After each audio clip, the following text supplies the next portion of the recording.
yéen kaay dañ ci ànd ak Mamadou Mouhamed Ndiaye. jërë ngeen jëf suba ci àjjuma ji ca la ñuy futti Ousmane Sonko waxuma ko Le Quotidien moo ko bindee noone ubbil yéen kaay bi xamal nañu ne njiital parti Pastef li honorable député Ousmane Sonko immunité parlementaire am bu moytul suba ca lay dañ su moytuwul it suba ci la ñu koy jébbal juge bi ndax woote nañu plénière ci assemblée nationale suba ci àjjuma ji ngir càmbar liggéey bi nga xam ne commission ad hoc bi def na ko jëm ci dindi mbalaanum kiirlaay bu député Ousmane Sonko sursoi nañu bu ñu ca yeggee juróomi orateur ñooy jël kàddu gi journal La Tribune mel ne moom ko am takk bu wér ci yëf yi ak fa muy mujjee li mu bind moo di suba ci àjjuma ji ca la assemblée nationale fas yéene jël Ousmane Sonko jébbal ko juge bi ngir mu lijjanti ak moom tuuma yi xale bu jigéen bi di Adji Sarr gàll ci yow ndoddam Sud Quotidien gis ne yoon wa ñu jaarale woon Khalifa Ababacar Sall Ousmane Sonko tege na ca yoon wa ne militant am yi ak sympathisant yi ñuy teg loxo bu nuppi jëm ci dindi immunité parlementaire am ci assemblée nationale noonee la ñu doxale woon ak Khalifa Sall atum 2017 ba ni ñu ko jëlee yóbbu ca kaso ba loolee nag yéenekaay bi gis na ne mooy yot Ousmane Sonko lise ko nañu ci jamono ji ñuy sànkee Sonko Cheikh Bara Dolly ak Abdoulaye Makhtar Diop laale nañu ci kawi kàddu laale gumiti li ko ndi yéenekaay bi nañu moo di grand serigne de Dakar dane dafa am ay député yoo xam ne li ñuy waxtaane ci biir commission ad hoc bi dañuy génn di ko wax ci presse bi te loolee texte yu assemblée nationale yi da koy bañ député Cheikh Bara Mbacké Dolly tontu ko ne ko maa bañum sebet ndax yi weñ ni nit koo xam ne bokk nga ndékki ak Léopold Sédar Senghor añandoo ak Abdou Diouf reerandoo ak Abdoulaye Wade nit ku mel noonee nan la mën a wëlbatikoo di mbaxar yàpp Macky Sall ndax tuut samu lay sexal ci kaw loolee lise ko xamal nañu ne kii di Ousmane Sonko def na démb doxantu bu sew ca quartier ba mu dëkk waaye fu mu ci jaar rek nit ñi wan nañu ko seenug cofeel seenug jàppale ak seenug solidarité lépp lañu ko témoignel le témoigné nañu mbirum Ousmane Sonko bi tax nañu bari ci dëkk bi dañoo ànd ak tiitange la si ne kay nañu moom kay sagara ngay xeeñ ci réew mi ne assemblée nationale mi ngi jëm ci levée immunité parlementaire bu Ousmane Sonko waa këram yi di waa parti Pastef ak waa FRAPP France Dégage ñoo ngi nas ak nësat ab doxum ñaxtu boo xam ne nee nañu doxum ñaxtu bi ca palais de la république fa la ñu ko bëgg a teerale Le Quotidien dolli ñu ci ne aw ñoñam maanaam ay partisans xamle nañu ne talaata jii di ñëw danañu manifester defub mars xaaruñu ku leen ci jox ndigal ñu am ci autorisation ak ñu bañ ko ci am la ñu yemale sursoi nañu ci demee ak ndànk nag ndax ministre intérieur di Antoine Félix Diome daas na fanaanal toog di leen xaar ñi bëgg a manifester ci réew mi ngir xeexal Ousmane Sonko yéenekaay bi mi ngi ñuy xamal li leen Antoine Diome dencal Adji Sarr li mu dencee tey la koy wax juge bi l'observateur nañu juge d'instruction bu 8e cabinet bi ñu dénk coowal mbës mi moo convoqué Adji ngir déglu ko daje bi Adji Sarr amal démb ak EOCAM ngir waajal seenub defante ak Ousmane Sonko la tukkee ca gise ba am na lenn lu ñu ci journal bi baaxee ba wax ñu it li waral juge di njëkk auditionné Adji Sarr laata Sonko ñeneen ñu am lante ak yoon ci wàll wi di Guy Marius Sagna Assane Diouf ak Clédor Sène l'observateur nee nañu ña nga ñu téye ba léegi ca division investigation criminelle ci bëccëgu tey ji ci lañ leen war a defeere lii quotidien boole leen ñoom ñett ñëpp di leen waxtaane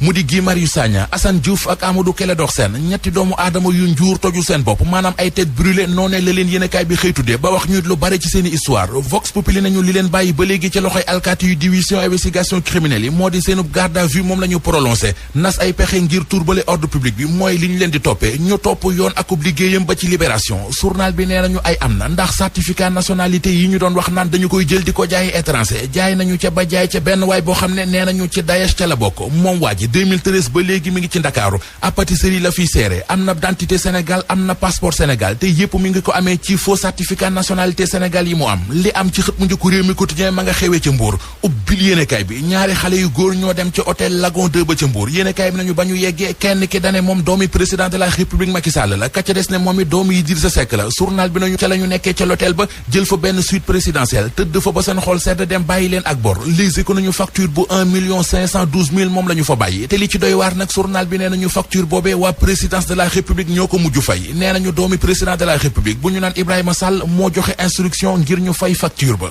yéen kaay dañ ci ànd ak Mamadou